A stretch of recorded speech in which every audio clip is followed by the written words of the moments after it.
El Señor le bendiga, mis hermanos. Qué gozo volverle a ver. Como decía el hermano Carlos, desde el 2019 no nos veíamos. Y noto que el tiempo pasó porque recuerdo que en el 2019 yo veía a Benjamín hacia abajo y ahora lo veo hacia arriba. El niño creció. Increíble. Pasaron solo 5 años y mire qué grande ya está Benjamín. Gloria a Dios, como pasa el tiempo. Pero qué gozo de verdad estar aquí con mi esposa, Elizabeth, que ya la vieron. Es un gozo para nosotros. Estamos en Carolina del Norte allí, sirviendo al Señor y estamos allí. Siempre le llevamos en nuestras oraciones, siempre oren por nosotros. Como decía el misionero William Carey, nunca suelten la cuerda de la oración. Esa cuerda hay que mantenerla siempre, los unos por los otros. Así que qué gozo, qué privilegio poder estar aquí otra vez. Y vamos a meditar en la palabra de Dios en Hebreos capítulo 11, verso 23 al 29. Vamos a orar primero para que Dios bendiga su palabra en nuestros corazones. Padre nuestro que estás en los cielos, te alabamos y te bendecimos. Te damos muchas gracias, oh Dios, por el privilegio de estar en tu casa. Gracias porque pudimos adorarte recordando el cordero inmolado por nuestros pecados. Ese cordero que Juan en Apocalipsis 5 lo vio inmolado, pero lo vio de pie, porque hoy vive por los siglos de los siglos. A ese cordero adoraremos por la eternidad. Él es digno de la alabanza, de la gloria, de la honra, de la fortaleza. Y cada vez que participamos de la cena del Señor, solamente ensayamos lo que será nuestra fiesta por la eternidad, honrando y glorificando a ese bendito cordero que murió y resucitó para nuestra justificación. Recibe toda la honra y la gloria, Señor. Y ahora, al abrir tu palabra, abre también nuestros corazones. Que tu Espíritu Santo, Señor, hable a nuestros corazones, a nuestras mentes, nos transforme, no solamente que aprendamos intelectualmente, sino que podamos llevar a la práctica lo que aprendemos de tu palabra, para vivir mejor, Señor, para glorificarte a ti, Señor, para honrarte a ti. Te lo pedimos, tu bendición y tu dirección en el tiempo de exposición de tu palabra, por Cristo Jesús. Amén, amén. Hay un personaje de la mitología griega que se llama Ulises.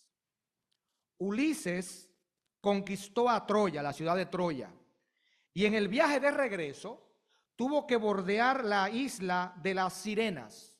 Según la leyenda, las sirenas tenían un canto tan hermoso que atraían a los marineros a la costa. Y cuando sus barcos se estrellaban en los arrecifes, ellas aprovechaban para acabar con los marineros sin misericordia. Así que, advertido por ese peligro, Ulises ordenó a los marineros que taparan sus oídos con cera y que mantuvieran en todo momento la vista al frente para que no fueran atraídos por el canto de las sirenas ni por su hermosura. También Ulises les pidió que lo ataran al mástil del barco, como pueden ver ahí en la imagen, y ellos lo ataron al mástil del barco para que él pudiera escuchar el canto de la sirena sin correr ningún peligro y que no lo soltaran por ninguna razón. Ulises quedó totalmente hechizado por lo que vio y escuchó. Si no hubiera estado atado al mástil, con gusto hubiera sucumbido a la tentación. Y así muchos cristianos hoy, si no fuera por la soga del miedo a las consecuencias o del miedo a la vergüenza, con gusto cederían a las tentaciones del mundo. Pero hay otro personaje de la mitología griega que también enfrentó el canto de las sirenas, pero lo enfrentó de manera diferente. Su nombre es Jasón y enfrentó a las sirenas cuando venía de haber buscado el vellocino de oro. Entre sus tripulantes estaba Orfeo. Orfeo era un artista incomparable. Tocaba la lira y la flauta como nadie. Su música era la más hermosa y melodiosa del mundo antiguo. Jasón le pidió a Orfeo: toca las canciones más hermosas de tu repertorio, y de esa manera, cuando las sirenas canten, no nos podrán seducir, porque seremos cautivados por el sonido infinitamente mejor y superior de este artista Orfeo. Así que Ulises sobrevivió al sonido de las sirenas. Sobrevivió porque estaba amarrado al mástil. Sin embargo, Jasón triunfó sobre las sirenas. Ulises sobrevivió porque estaba amarrado. Jasón triunfó porque estaba cautivado por el sonido de la música de Orfeo, que era infinitamente superior. Hermanos, para el cristiano verdadero, el mundo perdió su encanto, porque la vida abundante que Cristo ofrece y su dulce voz son infinitamente superior. Y eso fue precisamente lo que hizo Moisés. Vamos a meditar en esta mañana que Moisés no tuvo una fe que sobrevivió a Egipto. No, hermanos. Moisés tuvo una fe que venció a Egipto. No es lo mismo sobrevivir que vencer. Moisés venció. Y por eso le he titulado así, una fe victoriosa. La fe de Moisés, una fe victoriosa. ¿Qué venció esa fe? Para que lo recuerden fácil. Venció 3 cosas. Número 1, venció el miedo. Habían pasado muchos años desde la muerte de José. Los hijos de Israel seguían en Egipto, pero ahora eran esclavos.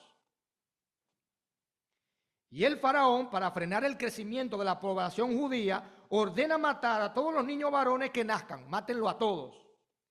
Y es en ese tiempo espantoso que nace Moisés. Sin embargo, los padres de Moisés no obedecieron el decreto del rey. Dice Hebreos 11:23, por la fe Moisés, cuando nació, fue escondido por sus padres por 3 meses, porque le vieron niño hermoso y no temieron, ahí está la palabra, no temieron el decreto del rey. Ellos temieron a Dios, no al rey. La fe vence el miedo. Es interesante. Los padres de Moisés no obedecieron el decreto del rey. Durante 3 meses mantuvieron a Moisés escondido en su casa.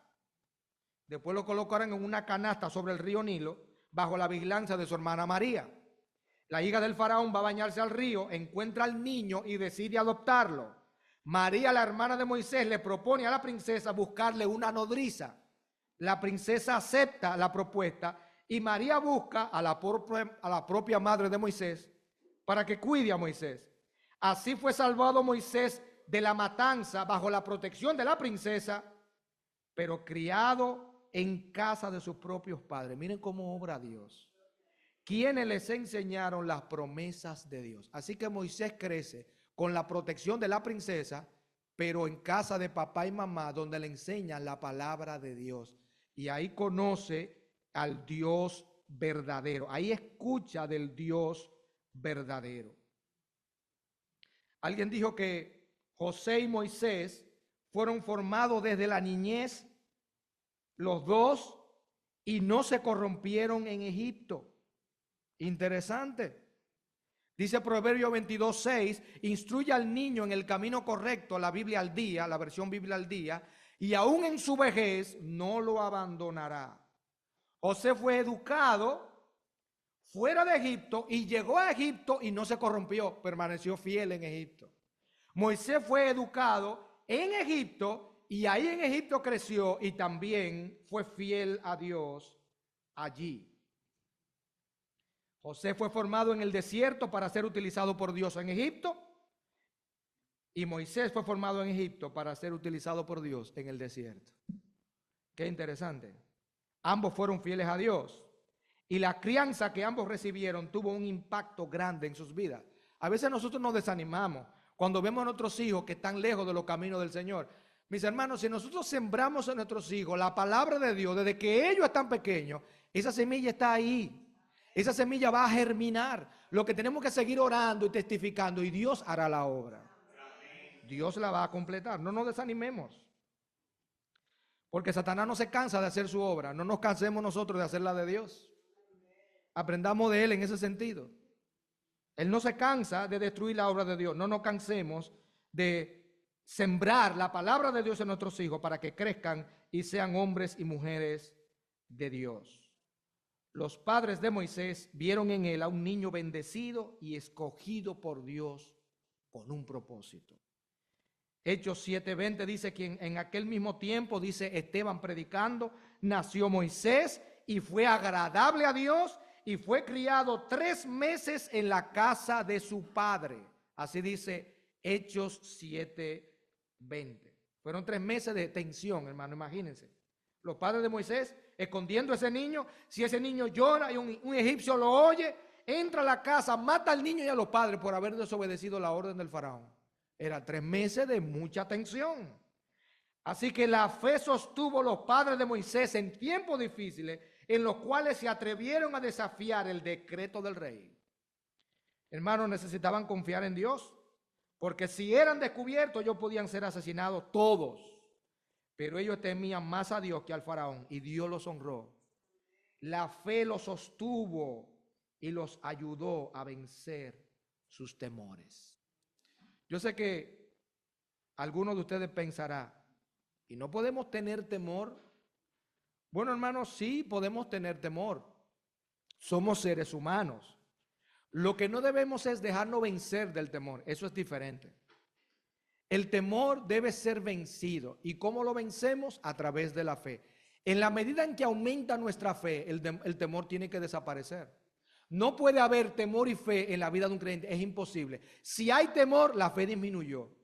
Si hay fe, el temor disminuyó.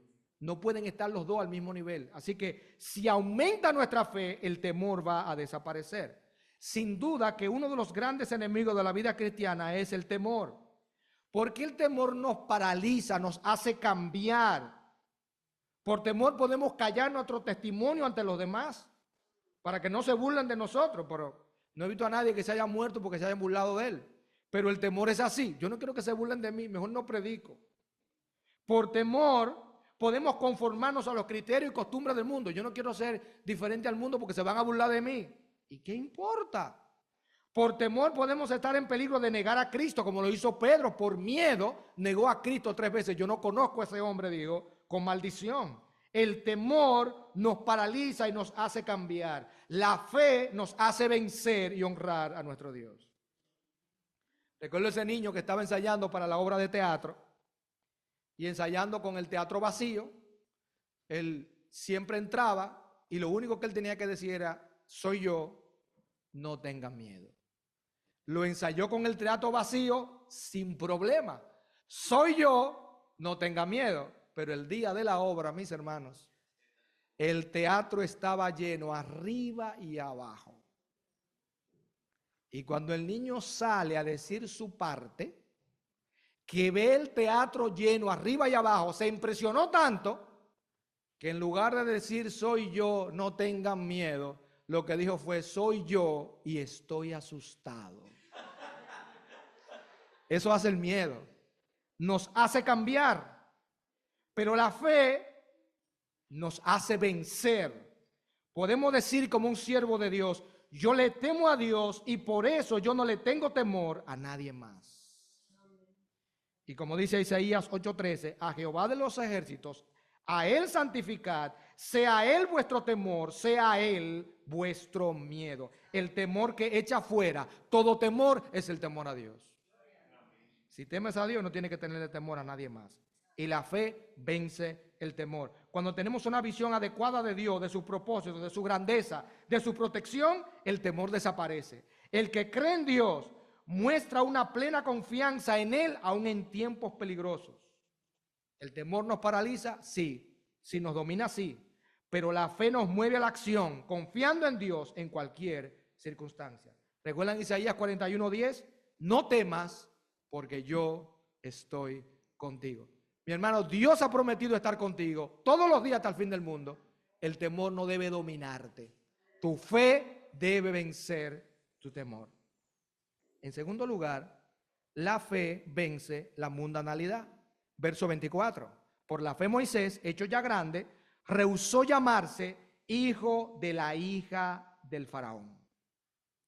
Moisés rechazó la adopción de todo lo que representaba riquezas, comodidad, prestigio, seguridad en el imperio más grande de aquellos días. A pesar de los años de formación como príncipe de Egipto, Moisés reconoce que pertenece a los hebreos y sin vacilar se identifica con ellos, y lo hace cuando mata a aquel egipcio, lo recuerdan, que maltrataba a aquel hebreo. Razón por la cual Moisés ya tenía 40 años y tiene que huir a Madián por ese suceso. Moisés tenía todas las posibilidades de alcanzar el trono del faraón, pero entendió que si fue salvado de la matanza de los niños cuando era un bebé, era para ser usado por Dios en la salvación de su pueblo. Así que por medio de su madre, Moisés conoció las promesas que Dios le hizo a Abraham, a Isaac y a Jacob. La decisión de Moisés es la misma que todo cristiano debe tomar todos los días para vencer la mundanalidad. La misma. Pablo en Filipenses capítulo 3, versos 7 y 8 dijo: cuantas cosas eran para mi ganancia, las he estimado como pérdidas por amor de Cristo.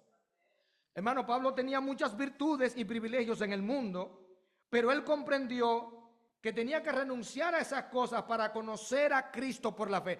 Cristo era más valioso que todas esas cosas. Él las tenía como ganancia cuando estaba en el mundo. Pero cuando viene a Cristo dice, todo eso es pérdida, porque el amor de Cristo es mayor que todo lo demás.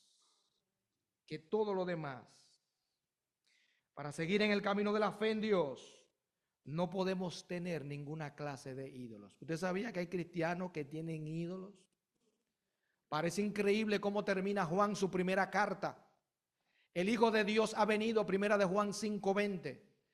Ha venido y nos ha dado entendimiento para conocer al que es verdadero. Y estamos en el verdadero, dice Juan, en su Hijo Jesucristo. Este es el verdadero Dios y la vida eterna. 4 veces dice verdadero en ese versículo. Ahora, ¿cómo dice el verso siguiente, el 21? Hijitos, guardaos de los ídolos. Wow, Juan, tú no te equivocaste. Yo creo que tú te equivocaste, Juan. Le estás diciendo a los cristianos que se guarden de los ídolos. Sí, a los cristianos que se guarden de los ídolos. Wow. No tenemos ídolos de madera, de yeso ni de barro, no. Pero podemos hacer de un ídolo las riquezas, la fama, hasta el trabajo se pudiera convertir en un ídolo en un momento X. Cualquier cosa o persona que ocupe el lugar de Dios en nuestras vidas, ese es un ídolo. Y Dios quiere que venzamos, que todo eso se quede a un lado, la mundanalidad se quede a un lado, que sea vencida por la fe. Cristo dijo, así pues, cualquiera que no renuncia a todo lo que posee, no puede ser mi discípulo. Nada puede competir con nuestro Señor Jesucristo. Y nada significa nada, hermanos. El cristiano debe estar dispuesto a renunciar a todo si Dios se lo pide para agradarle a Él. A Dios le pidió a Abraham, dame tu hijo en sacrificio. Oye, hermano, es duro eso. Y Abraham va con toda la intención de sacrificar a Isaac, porque le dice a su siervo, espéreme aquí con el asno, que yo y el muchacho iremos hasta allí, adoraremos y volveremos a vosotros. Abraham no va a sacrificar a su hijo, no sé si se da cuenta. Abraham dice, yo voy a adorar a Dios. Wow. Dios le ha pedido el hijo, pero Abraham dice, yo voy a adorar a Dios y yo voy a volver con mi hijo, porque él me prometió que es en él que me va a dar descendencia. Así que nosotros adoraremos y volveremos. Qué fe la de Abraham. Wow. Renunció hasta ese. Cuando lo iba a matar, ¿qué le dijo Dios? Detén tu mano, no le haga nada al muchacho, porque ya yo conozco, la idea es, ya yo veo en hechos que tú me temes. Ya lo veo, porque no me rehusaste tu hijo, tu único hijo. Isaac no debía ser un ídolo en el corazón de Abraham. Dios debía estar primero que en el corazón de Abraham que cualquier otra cosa y que cualquier otra persona. Qué prueba esa, ¿eh? Tremenda prueba. Así que Moisés tuvo que renunciar a la fama, al poder de llegar a ser sucesor del faraón. Y solo por la fe él pudo ver, es mejor servir a Dios que servir en el mundo, que hacer las cosas del mundo. Es la fe la que nos da esa visión, la que nos da esos binoculares, la fe. Porque aquí delante solamente vemos el mundo, pero con la fe tomamos los binoculares de Dios y vemos la promesa de Dios y decimos, vale la pena seguir corriendo para la gloria de Dios. Mira con los binoculares de la fe. No mire la vista lo que está delante de ti. Recuerdan las palabras de Pablo, no mirando las cosas que se ven, sino las que no se ven, porque las cosas que se ven son temporales, pero las que no se ven son eternas. ¿Y cómo podemos ver eso? Por la fe. Por la fe, hermano. Y así es que tenemos que vivir, porque la fe vence el miedo y porque la fe vence también la mundanalidad. Así que Moisés tuvo por mayores riquezas el vituperio de Cristo que los tesoros de los egipcios. Dice que escogió antes ser maltratado con el pueblo de Dios que gozar de los deleites temporales del pecado. ¿Se dieron cuenta? Le puse escogiendo en amarillo a propósito, porque ven que es una decisión personal. Moisés escogió, dice, yo escojo el pueblo de Dios y rechazo los deleites temporales del pecado. Voluntariamente lo hizo y por eso a través de la fe venció la mundanalidad, teniendo por mayores riquezas el vituperio de Cristo que los tesoros de los egipcios, porque tenía puesta la mirada, ¿dónde? En el galardón. Moisés estaba utilizando los binoculares de la fe y mirando el galardón por encima de todo lo que Egipto le estaba ofreciendo. Ahí estaba la mirada de Moisés. ¿Dónde debe estar nuestra mirada, hermano? En el galardón. En el galardón que Dios nos ha prometido y que nada ni nadie en este mundo nos haga perder nuestra fe, nos haga perder esa visión del galardón de Dios. Firme en nuestra fe. Dice Hebreos 10:35. Dice Hebreos 3:13, salgamos pues fuera del campamento llevando su vituperio. Lo mismo, las burlas, los desprecios, los sufrimientos del mundo, pero al final nos espera la gloria eterna. Dice Hechos 5:41 que los discípulos salieron de la presencia del concilio gozosos por haber sido dignos de parecer afrenta por causa del nombre. Y dice Pedro, 1 Pedro 4:14, si soy vituperado por el nombre de Cristo, soy bienaventurados, doblemente felices por haber sufrido por causa de Cristo. Dice Hebreos 10:35, no perdáis pues vuestra confianza que tiene grande galardón. ¿Lo ven? Nuestra fe tiene un gran galardón. Nos es necesaria la paciencia. ¿Para qué? Para que habiendo hecho la voluntad de Dios, obtengáis la promesa. Así que, hermano, cuando usted le pregunte de hoy en adelante, ¿quién es usted? ¿Quién eres tú? Usted debe responder lo siguiente: yo soy un heredero de la promesa de Dios. Eso soy yo. Un heredero de la promesa de Dios. Y seguimos corriendo en fe hasta recibir ese galardón en la presencia de Dios. Hay un libro que se llama El Mercader de Venecia, que presenta a Porcia, una heredera rica y hermosa. Era la heroína del libro. Tenía muchos pretendientes de familia noble que querían casarse con ella. Pero su padre había decretado que escogería al esposo de Porcia por medio de una prueba. Aquel que escogiera el cofre correcto de esos tres que están ahí en pantalla, ese sería el que se casaría con su hija. Así que uno estaba hecho de oro, como lo pueden ver ahí. Tenía escrito: quien me escoja habrá de obtener lo que muchos desean, lo que muchos hombres desean. Y en su interior tenía una calavera. Así que el que escogió ese cofre se encontró con una calavera, perdió a Porcia. El segundo cofre era de plata. Perdón, sí, exacto, era de plata. Y decía: quien me escoja obtendrá lo que merece. Y adentro tenía la imagen de un bobo o de un tonto. Así que el que escogió el de plata también se equivocó, se quedó con la imagen del tonto y perdió a Porcia. El tercero era de bronce. El de bronce decía afuera: quien me escoja tendrá que dar y arriesgar todo lo que tiene. Ese cofre no le llamó la atención a nadie. Nadie quería dar y arriesgar todo lo que tiene. Dar y arriesgar todo lo que tiene. El único que lo hizo fue Basanio. Basanio escogió ese cofre porque los demás escogieron oro y plata porque los metales eran más preciosos y porque las inscripciones eran más atractivas. Sin embargo, Basanio escogió el de bronce y obtuvo la mano de Porcia porque estuvo dispuesto a dar y a arriesgar todo lo que tenía por el amor de la mujer que él amaba. Hermanos, el cristiano, el verdadero cristiano, está dispuesto a dar y a arriesgar todo lo que tiene por el Salvador que ama. Da y arriesga todo por aquel que dio y arriesgó todo por él para salvarlo. Da y arriesga todo lo que tiene por el Salvador que ama. Así que las apariencias engañan. No nos llevemos de las apariencias. Las cosas más importantes no se ven a simple vista. Así que desde el punto de vista del mundo, Moisés estaba sacrificando todo Egipto por nada que era Dios, desde el punto de vista del mundo. Ahora, desde el punto de vista real, espiritual, Moisés estaba sacrificando nada que era Egipto, con todas sus riquezas, por todo que era Dios y todo lo que Dios le estaba ofreciendo. Así que él hizo la elección correcta por la fe. Hermano, nunca olvide esto. Lo que el mundo considera grande, nada tiene que ver con lo que Dios considera grande. El mundo tiene una opinión, Dios dice la verdad. Créele a Dios y vive para Él. Él es el que tiene la verdad. Un joven estudiante le dijo a Spurgeon, príncipe de los predicadores: siento el llamado de servir a Dios, pero tengo la oportunidad de llegar a ser rey de Inglaterra. Tenía sangre real. Y Spurgeon le dijo sabias palabras: si Dios te llama al ministerio, no te rebajes a ser rey de Inglaterra, porque no hay un privilegio más grande que servir al Rey de Reyes y Señor de Señores. Wow, le dice Spurgeon. Si Dios te llama y te vas a servir como rey, te vas a rebajar. No hay un privilegio más grande que servir a Dios.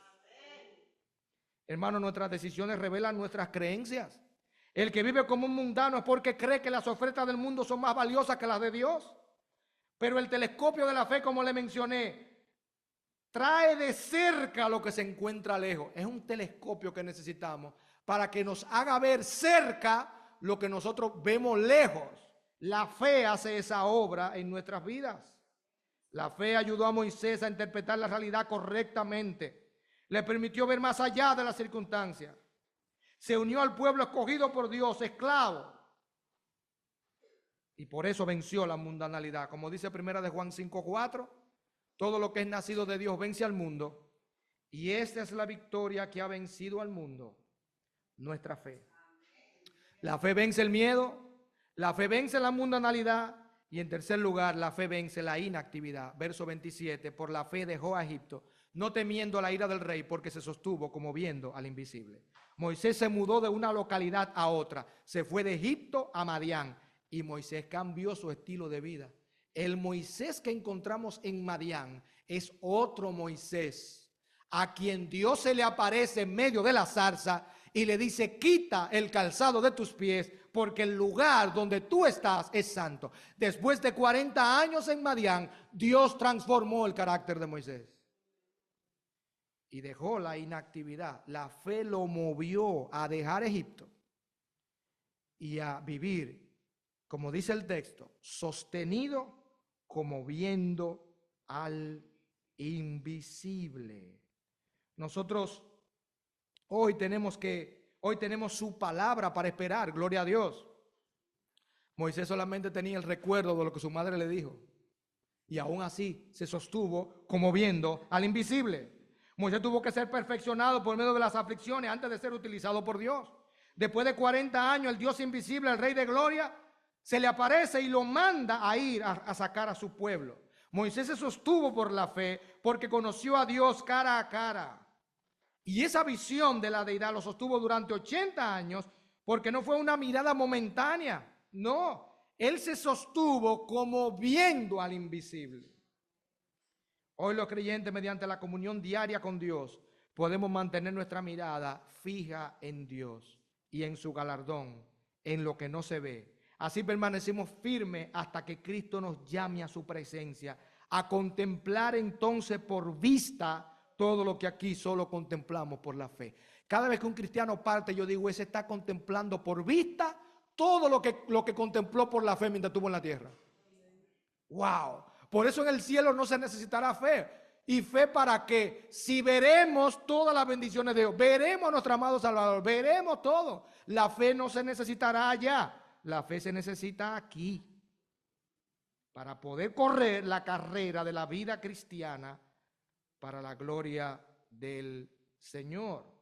Dice el verso 28 que no solamente dejó a Egipto, dejar significa un movimiento físico y un abandono de algo. Es decir, se movió de Egipto a Madián y abandonó su vida antigua. Era un hombre diferente, Moisés. Le pasó como a Mateo, que cuando Cristo lo llamó en Lucas 5:28, dice que dejándolo todo se fue y le siguió. Eso hizo Mateo. Es decir, dejó la profesión que tenía y se fue a ser un discípulo de Jesús. Dejó de ser recaudador de impuestos. Dice el verso 28, por la fe no solamente dejó a Egipto, sino que celebró la Pascua y la aspersión de la sangre, para que el que destruía a los primogénitos, el ángel de la muerte, no los tocase a ellos. Así que durante la última plaga la diferencia estuvo en la fe. Si una familia judía no creía la palabra de Dios y no pintaba los postes y el dintel de su puerta con sangre, el hijo primogénito de esa casa iba a morir. Pero si una familia egipcia obedecía la palabra de Dios y pintaba el dintel y los postes de las puertas con sangre de primogénito, del cordero primogénito, entonces el primogénito de esa familia iba a vivir. Así que lo que salvaba o condenaba no era ser judío o egipcio, era obedecer lo que Dios había dicho. Eso era lo que salvaba. No la nacionalidad, no. La obediencia a lo que Dios había dicho. ¿Y usted sabía, mi hermano, que Cristo es nuestra Pascua? La palabra en inglés es Passover, significa pasar por encima. Ese ángel de la muerte esa noche pasó por encima de todas las casas que tenían sangre de cordero en el dintel y no mató a los primogénitos de esa casa. Bueno, pues hermano, Cristo es nuestra Pascua, porque cuando Él murió en la cruz del Calvario, Él recibió todo el fuego de la ira de Dios. Cuando tú y yo venimos a Cristo, ya no hay ira para nosotros. Él es nuestra Pascua. Hemos sido salvados de la ira venidera. Por eso, por la fe y la obediencia a la palabra de Dios, ellos fueron salvos. Y lo último que hicieron fue que por la fe, verso 29, pasaron el Mar Rojo como por tierra seca. E intentando los egipcios hacer lo mismo, fueron ahogados. Así que ellos cruzaron el Mar Rojo por la fe. Usted me dirá, ¿cómo así? Claro, Dios abre el mar, pero había que tener fe para cruzar ese mar, porque ellos podían pensar, bueno, y si cuando estamos cruzando el mar, en el medio, el mar vuelve y se cierra, ¿nos ahogamos todos? Pero lo que pasa es que ellos tenían fe de que el Dios que abrió el mar iba a sostener el mar hasta que ellos cruzaran a aquel lado. Fue por la fe que cruzaron el mar. Así que ellos cruzaron por la fe y cruzaron al otro lado. Y después que cruzaron todo, que los egipcios entraron a perseguirlo, Dios ordena a Moisés, tiende tu vara de nuevo para que el mar se cierre.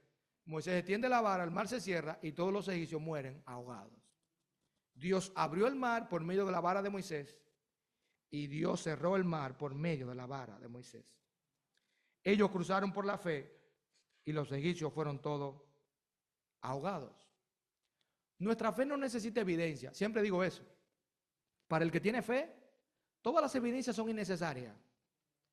Pero para el que no tiene fe, todas las evidencias son insuficientes.